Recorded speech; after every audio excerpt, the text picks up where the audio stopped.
सर्वसामान्यांच्या हक्काचा आवाज जागर जनस्थान। सध्या उष्णतेची प्रचंड लाट पसरली असून तापमान 40 ते 41 अंशाच्या पार पोहोचले आहे। अशा भीषण उन्हात नागरिक त्रस्त असताना वीज वितरण कंपनीच्या महावितरण कारभाराचे वाभाडे काढत लाईटीचा लपंडाव सुरू झाला आहे। अघोषित लाईट पुरवठा जेल रोड भागात बंद केल्याने नागरिकांना विशेषतः लहान मुले आणि वृद्धांना प्रचंड मनस्ताप सहन करावा लागला। काल दिनांक 26 एप्रिल रोजी दुपारपासून लाईटीचा लपंडाव सुरू होता। संध्याकाळी 7 वाजता लाईट गेल्यानंतर रात्री 12:30 वाजता लाईट पुन्हा आली। या दरम्यान नागरिकांना प्रचंड त्रासाला सामोरे जावे लागले। नगरसेवक प्रशांत दिवे यांनी अधिकारी व कर्मचाऱ्यांना वारंवार फोन करूनही ते न उचलल्याने रात्री शिवाजीनगर येथील कार्यालयावर स्वतः भेट दिली। त्यावेळी नागरिकांची मोठ्या प्रमाणात गर्दी तेथे पाहायला मिळाली, परंतु शिवाजीनगर येथील कार्यालयात एकही अधिकारी उपलब्ध नसल्याचे आढळून आले। तसेच फोन सुद्धा न उचलल्याने आज 27 एप्रिल रोजी दुपारी 4 वाजता नाशिक रोड भारतीय जनता पार्टीचे मंडळ अध्यक्ष शांताराम घंटे व नगरसेवक प्रशांत दिवे यांच्यासह कार्यकर्त्यांनी शिवाजीनगर येथील कार्यालयावर आपला मोर्चा वळवला। 1.5 ते 2 तास कार्यालयातच ठिय्या आंदोलन सुरू केले। दरम्यान घटनास्थळी विद्युत प्रभारी अधिकारी पगारे व यांच्यासह प्रदीप पाटील, रवींद्र खाडे, नागरे यांनी हजेरी राहून तक्रारी जाणून घेतल्या व जेल रोड भागातील नागरिकांना झालेल्या त्रासामुळे दिलगिरी व्यक्त केली। पुन्हा अशा अडचणीला सामोरे जावे लागणार नाही याची दक्षता घेतली जाणार अशी ग्वाही प्रभारी अधिकारी पगारे यांनी दिली। 24 तास कार्यालयीन फोन सुरू ठेवणे आणि कर्मचाऱ्यांची नेमणूक या ठिकाणी करण्याची मागणी कुलूप भेट देऊन केली आहे। उष्णतेची तीव्रता पाहता प्रशासनाने वीज पुरवठा सुरळीत करावा अशी मागणी स्थानिक रहिवाशांकडून केली जात आहे, अन्यथा नागरिक रस्त्यावर उतरून आंदोलन करतील असा इशारा यावेळी देण्यात आला आहे। आज आम्ही एमएससीबीचं जेल रोड विभागाचं जे कार्यालय आहे त्या कार्यालयामध्ये ठिय्या आंदोलन केलं। मी असेल, आमचे भारतीय जनता पार्टीचे आमच्या नाशिक रोड मंडळाचे सन्माननीय अध्यक्ष शांताराम घंटे असेल, आमचे युवा नेते नितीन भाऊ चंद्रमोरे असेल, दुसरे नितीन भाऊ असेल, आमचे सर्व रोहन असेल, सर्व पपाईकरी असेल, भाऊ या ना पुढे तुम्ही, आमचे सर्व पदाधिकारी असेल, आम्ही सर्वांच्या वतीने या ठिकाणी ठिय्या आंदोलन केलं। खरं तर ठिय्या आंदोलन करण्यामागचं कारण काल जेल रोड मध्ये दुपारपासनं लाईटीचा लपंडाव चालू होता।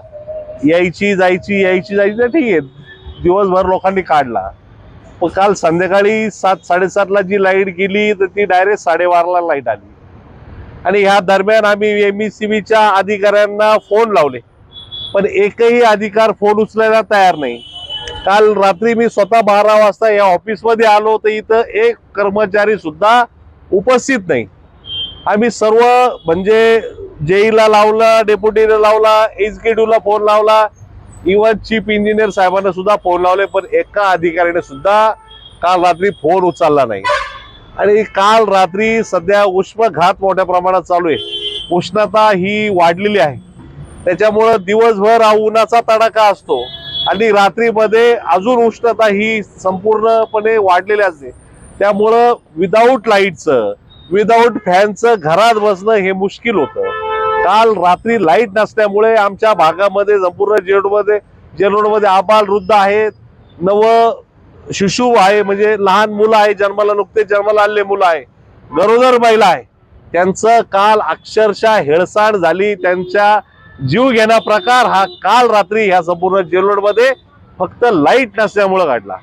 आम्ही आज या ठिकाणी जेल रोड ऑफिस मध्ये ठिय्या आंदोलन केलं आणि आंदोलन करत असताना प्रभारी एक्झिक्युटिव्ह इंजिनियर सन्माननीय पगारे साहेब असेल, डेप्युटी इंजिनियर सन्माननीय पाटील साहेब असेल, सन्माननीय ज्युनियर इंजिनियर खाडे साहेब असेल, मंगेश नागरे साहेब असेल, हे तात्काळ या ठिकाणी आले आणि त्यांनी आम्हाला या ठिकाणी आश्वासन दिलं का यापुढे असं कुठलाही प्रकार आम्ही शक्यतो होऊ देणार नाही।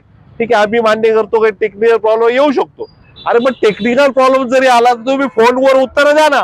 लाईट कधी येणार आहे लोकांना इथे सांगायला, एखादा तक्रार निवारणला माणूस बसवा, त्याला उत्तर द्यायला लोकांना कळणार कसं? रात्री आम्ही बारला जेव्हा आलो इथं ठार लोकांची गर्दी, उत्तर द्यायला माणूस नाही.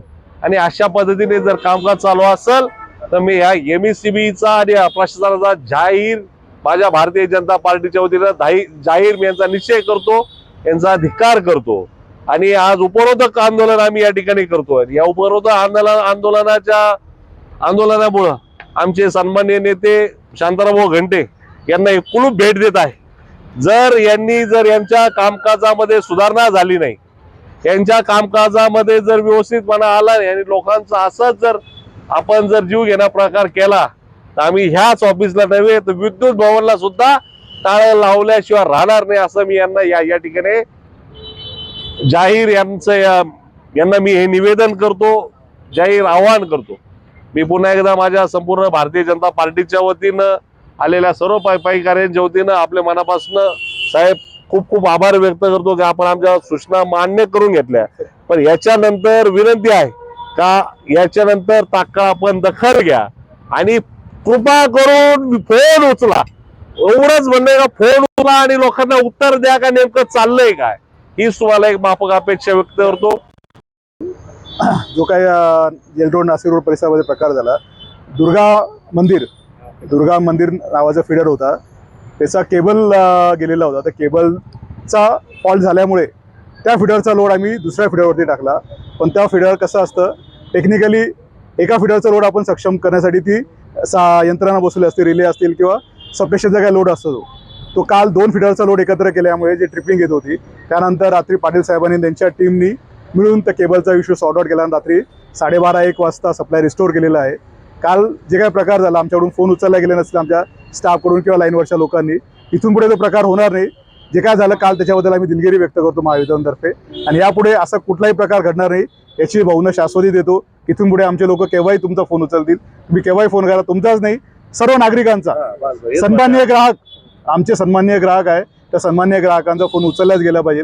त्याशिवाय त्यासाठी रात्रीचे एक ड्युटीला माणूस ठेवण्यात येईल इथे, तो त्या सगळ्यांना सांगण्यात येईल काय प्रकार झालेला आहे किंवा काय त्याची सूचना तुम्हाला देण्यात येईल. जागर जनस्थानसाठी प्रतिनिधी संदीप नवसे, नाशिक.